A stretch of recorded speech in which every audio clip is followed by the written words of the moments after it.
Tonight, Little Rock police are investigating a homicide that happened early this morning. You're watching THV 11 News at 10. I'm Brooke Buckner. Police first responded to the call at the crossing at Nandina Apartments just after 4 this morning.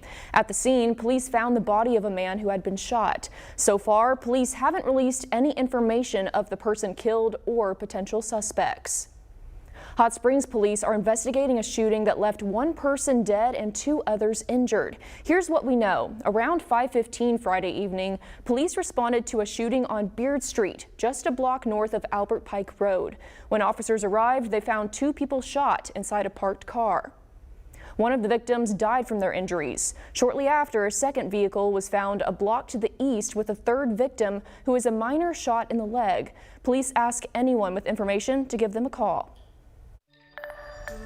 Well, I hope you took some time to go outside this afternoon and soak up some vitamin D, because the clouds are already starting to roll in from the west, and as we continue overnight, we'll see more of those clouds overtake the clear sky. So once you wake up tomorrow morning headed to church, starting out chilly in the 40s, we're going to have some pretty cloudy skies that will continue through the day, even as temperatures warm up to the lower to middle 60s. Mostly cloudy conditions are on tap for your Sunday, and we start to see those rain chances, even possibility of a thunderstorm on Monday. That's going to be what we mainly talk about in that 7-day outlook. But some good news is the sunshine will be here as early next week.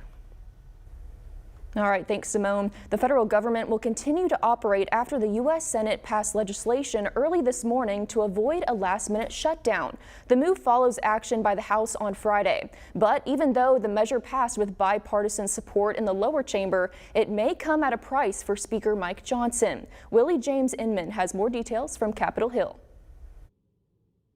The Senate has now passed a bill which will fund the government for the rest of the year and avoid a shutdown which was set to take effect at midnight. It is good for the country that we have reached this bipartisan deal. It wasn't easy, but tonight our persistence has been worth it. The bill now heads to the president's desk for his signature after the House passed the bill with broad bipartisan support Friday morning. On this vote, the yeas are 286, the nays are 134. The funding bill passed in the House despite stiff opposition from the right wing of the Republican Party, who say spending is too high and it doesn't address the real crisis in the country. Some will say that the Republicans are in the majority in the House, but it's clear that the Democrats own the Speaker's gavel. Because this bill, it's not a Republican piece of legislation. It's keeping the border open. The last time Republicans passed a spending bill over the objections of the far right, it cost House Speaker Kevin McCarthy his job. And history may be about to repeat itself with current House Speaker Mike Johnson. This is basically a warning. Georgia Congresswoman Marjorie Taylor Greene filed a motion to vacate the Speaker's chair. It's time for us to go through the process, take our time, and find a new Speaker of the House that will stand with Republicans and our Republican majority instead of standing with the Democrats. Johnson says he's not concerned. I don't operate in fear, no. We have to do the job and we have to govern, and that's what we're doing day by day. House members are going on a 2-week recess, which could give Johnson time to convince Greene to withdraw the motion. Willie James Inman, CBS News, Capitol Hill. Greene did not file the motion to vacate as what's called a privileged motion. Had she done so, the House would have been required to vote on the measure within 2 days. With a very thin majority in the House, it would only take 4 Republicans voting with Democrats to unseat Johnson from the House Speaker's chair. The Princess of Wales has revealed she has cancer. Princess Kate made the announcement last night via a taped video release. The stunning announcement from the Princess of Wales came after an extended period of limited updates from Kensington Palace following her abdominal surgery in January. That led to speculation online that only intensified when the princess took responsibility for manipulating a photo with her children that was released last week. The surgery was successful. However, tests after the operation found cancer had been present. It has taken us time to explain everything to George, Charlotte and Louis in a way that's appropriate for them and to reassure them that I'm going to be okay. The princess says she's in the early stages of chemotherapy treatments and asked for space and privacy. The palace says the princess started treatments late last month.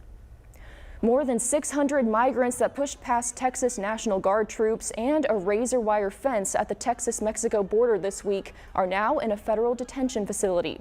Customs and Border Protection says any migrant who has no legal basis to remain in the U.S. is subject to removal and a 5-year ban on reapplying for admission.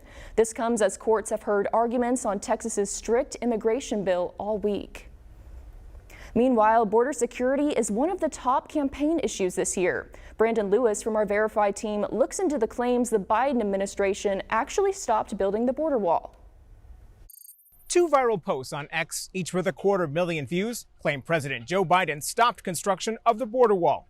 Verify viewer Kelly reached out to ask if that's true. So Kelly, let's verify. Our sources are the U.S. Department of Homeland Security, U.S. Customs and Border Protection, the White House, the 2020 Consolidated Appropriations Act, and the House Committee on Appropriations.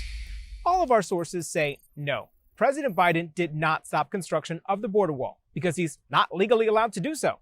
And here's why.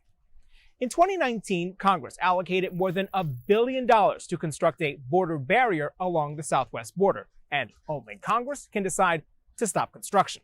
There was a brief pause in 2021 when Biden took office and ordered a review of all wall projects. He also reversed a decision by then-President Trump that redirected separate funding from the military and other sources to wall construction. However, he can't legally stop projects that were funded by Congress. Since taking office, CBP has worked on multiple sections of the wall, including last year when the agency began planning 20 miles of new border barriers in the Rio Grande Valley. Earlier this month, Biden proposed a border security budget that does not include any money for barrier construction, something CBP says it doesn't need. His budget, though, must get approval from House Republicans, whose own version of the border security budget allocated more than $2 billion toward wall construction.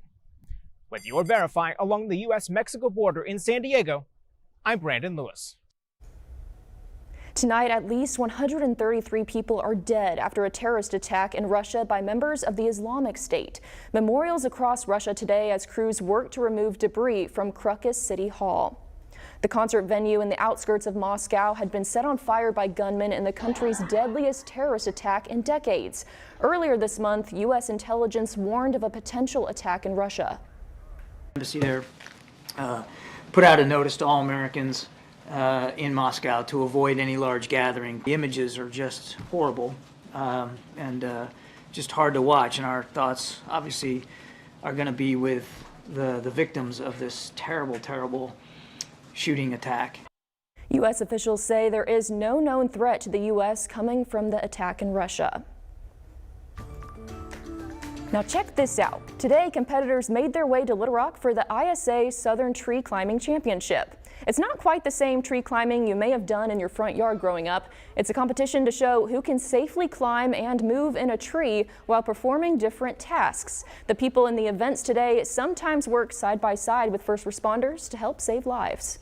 How to get a victim out of a tree so the crews are trained in a proper way to help. Fire services are not always readily available where we work, and getting somebody to the ground so EMS personnel can help them is what we were trying to simulate. Today's event was one of 5 preliminary competitions for people to qualify for the international competition in Atlanta later this year. The total solar eclipse in Arkansas is just more than 2 weeks away. After the break, we'll show you how some restaurants are preparing and a brewery that's going all out for the event. Simone?